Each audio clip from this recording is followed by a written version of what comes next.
Hi hello, ಎಲ್ರಿಗೂ ಸ್ವಾಗತ ಸುಸ್ವಾಗತ. ನಿಮ್ಮೆಲ್ಲರ ಆಶೀರ್ವಾದ ಬಹಳಷ್ಟು ಮುಖ್ಯ. ಆಶೀರ್ವದಿಸಿ, ಹಾರೈಸಿ, ಸಬ್ಸ್ಕ್ರೈಬ್ ಮಾಡಿ.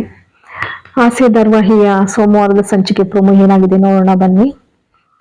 ಇತ್ತ ಶೀಲಾ ರೌಡಿಗಳಿಗೆ ಇಬ್ರಿಗೂ ಕೂಡ ಬೈತಾ ಇರ್ತಾಳೆ.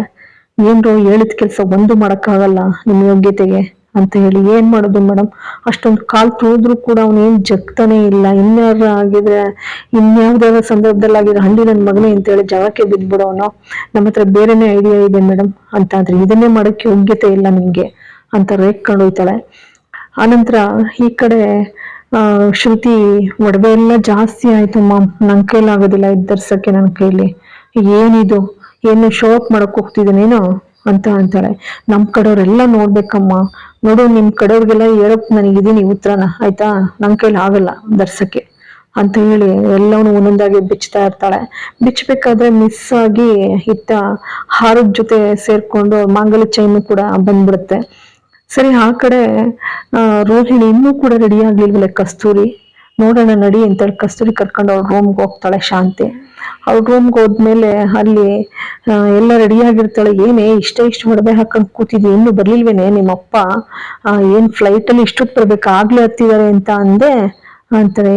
ಏನು ಅತ್ತೆ ಬರ್ತೀನಿ ಅಂತ ಅಂದ್ರು, ಬರ್ತಾ ಇದಾರೇನೋ ಅಂತ ಅಂತಾಳೆ. ಏನಮ್ಮ ಒಂದು ಅರ್ಥ ಆಗ್ತಾ ಇಲ್ಲ ನನಗೆ ಅಂತಂತಾಳೆ. ಹಾಗಂತ ತನ್ನ ಕೊಳ್ಳಲ್ಲಿರುವಂತ ಇನ್ನೊಂದು ಒಡವೆನ ಬಿಚ್ಚಿ ಹಾಕ್ತಾಳೆ. ಆನಂತರ ಕಸ್ತೂರಿ ಇದ್ದವಳು, ನಿಜಕ್ಕೂ ಕೂಡ ಗ್ರೇಟ್ ಕಣೆ, ಸೊಸೆ ಮರ್ಯಾದೆ ಎಷ್ಟ್ ಚೆನ್ನಾಗಿ ಕಾಪಾಡ್ತೀಯ ನೋಡು ಅಂತಂತಾಳೆ. ಆಮೇಲೆ ಪೂಜಾನು ಇದ್ದವಳು, ಇಲ್ಲ ಆಂಟಿ ಬರ್ತೀನಿ ಅಂತ ಅಂದ್ರು, ಫ್ಲೈಟ್ ಹತ್ತಿದ್ದಾರೆ ಬರ್ಬೇಕಲ್ವಾ ಅಂತ ಅಂತಾಳೆ. ಸರಿ, ಹಂಗಂದ್ಮೇಲೆ ಈ ಕಡೆ ಇವನ್ ವಾಸುದೇವ್ ಕೇಳ್ತಾ ಇರ್ತಾನೆ, ಏನು ನಿನ್ ಪ್ಲಾನ್ ಎಲ್ಲ ಏನಾಯ್ತು ಅಂತ ಹೇಳಿ. ಏನೋ ರೀ ಕಳಿಸಿದ್ದೆ ನೋಡಿ, ಕಾಲ್ ತುಳಿದ್ರು ಕೂಡ ಅವನು ಜಗ್ಲಿಲ್ಲ ಅಂತ ಅಂತಾಳೆ. ಅಲ್ಲಂದ್ಮೇಲೆ ಈ ಕಡೆಗೆ ಇಲ್ಲಿ ಹಾರದ ಜೊತೆಗೆ ಮಾಂಗಲ್ಯ ಚೈನು ಕೂಡ ಬಂದ್ಬಿಟ್ಟಿರುತ್ತೆ.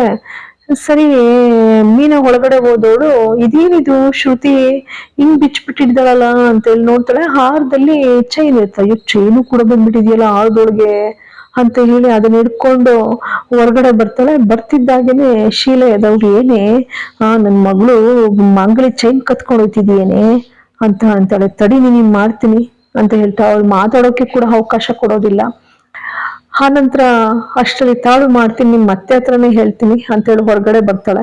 ಹೊರಗಡೆ ಬಂದ್ಬಿಟ್ಟು ಶಾಂತಿ ಜೊತೆ, ನೋಡ್ರಿ ನಿಮ್ ಸೊಸೆ ನನ್ ಮಗಳು ಮಾಂಗಲ್ಯ ಚೈನ್ ಕೊತ್ಕೊಂಡು ಹೋಗ್ತಾ ಇದ್ದಾಳೆ ಅಂತ. ಅಲ್ಲಿಗೆ ಬಂದಂತ ಶ್ರುತಿ ಏನಂತಾಳೆ, ಅಮ್ಮ ಸಾಕು, ಸುಮ್ ಬಾಯಿ ಮುಚ್ಚಮ್ಮ ಸಾಕು, ನೀನವ್ರು ಯೋಗ್ಯತೆ ಏನು ಅಂತ ಗೊತ್ತು, ಅವ್ರ ಎಂತ ಸ್ವಾಭಿಮಾನಿ ಗೊತ್ತಾ, ನೀನು ಕಟ್ಕೊ ಬಂದಿದ್ದಲ್ಲ ಮದ್ವೆ ಮಾಡ್ಬೇಕು ಅಂತ ಹೇಳಿ ಹುಡುಗನ್ನ, ಅವ್ನು ನನ್ಗೆ ಆಸಿಡ್ ಹಚ್ಚಕ್ ಬಂದಾಗ ಅಲ್ಲಿ ಕಾಪಾಡಿದ್ದು ಕೂಡ ಅವ್ರೆ.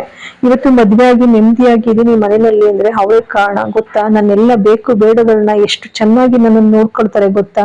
ನಿನ್ಗೆ ಏನ್ ಗೊತ್ತಿದ್ಯಮ್ಮ ನಿನಗೆ, ನೀನ್ ಅವ್ರನ್ನ ಒಂದ್ ಮಾತು ಅನ್ನಂಗ್ ನಾನು ಅಷ್ಟು ಸ್ವಾಭಿಮಾನಿಯಾಗಿ ಬದುಕ್ತಾ ಇದಾರೆ, ಹೂವೆಲ್ಲ ಕಟ್ಕೊಂಡು ಅದ್ರಲ್ಲೇ ಅವ್ರು ಜೀವನ ಮಾಡ್ತಾ ಇದಾರೆ ಗೊತ್ತಾ. ಇನ್ನೊಬ್ರು ವಸ್ತುಗೆ ಆಸೆ ಪಡೋರಲ್ಲ ಅವರು.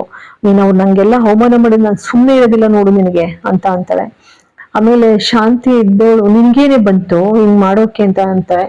ಅನಂತರ ಶ್ರುತಿ, ಸುಮ್ಮನೆ ಅಂತ ನಾನು ಹೇಳಲಿಲ್ವಾ ಅವ್ರಂತವ್ರಲ್ಲ ಅಂತ ಹೇಳಿ ಅಂದಾಗ, ಆನಂತರ ರಂಗನಾಥ್ ಅವ್ರು ಬಂದವರು, ದೊಡ್ಡ ಗುಣ ಅನ್ನುವಂಥದ್ದು ನಾವು ನೀನನ್ನ ನೋಡ್ ಕಲ್ತ್ಕೋಬೇಕು ಅಂತ ದೊಡ್ಡ ಸಂಸ್ಕಾರ ಇರ್ತಕ್ಕಂಥವಳು ಅವಳು. ಇನ್ನೊಬ್ರು ವಸ್ತುಗಳಿಗೆ ಯಾವತ್ತೂ ಕೂಡ ಆಸೆ ಪಡೋ ಅಂತ ಹೆಣ್ಮಗಳು ಅವಳಲ್ಲ ಅಂತ ಹೇಳಂತಾರೆ. ಸೂರ್ಯನು ಕೂಡ ಅಂತಾನೆ, ನನ್ನ ಹೆಂಡತಿ ಮೀನ ಯಾವತ್ತೂ ಕೂಡ ಕಳ್ತನ ಮಾಡುವಂತ ಕೆಟ್ಟ ಬುದ್ಧಿ ಅವಳಿಗಿಲ್ಲ ಅಂತ ಹೇಳಿ ಅವನು ಅಂತಾನೆ. ಇಲ್ಲಿಗೆ ಈ ಸಂಚಿಕೆ, ಸೋಮವಾರದ ಸಂಚಿಕೆ ಪ್ರೋಮೋ ಮುಕ್ತಾಯವಾಗ್ತದೆ. ನಿಮ್ಮೆಲ್ಲರ ಆಶೀರ್ವಾದ ಬಹಳಷ್ಟು ಮುಖ್ಯ ನನಗೆ. ಪ್ಲೀಸ್ ಸಬ್ಸ್ಕ್ರೈಬ್ ಮಾಡಿ, ಶೇರ್ ಮಾಡಿ, ಲೈಕ್ ಕೊಡಿ. Thanks for watching. ಮತ್ತೊಮ್ಮೆ ಮಗದೊಮ್ಮೆ ಎಲ್ಲರೂ ಕೂಡ ನೋಡಿದ್ದಕ್ಕಾಗಿ ಅನಂತ ಧನ್ಯವಾದಗಳು.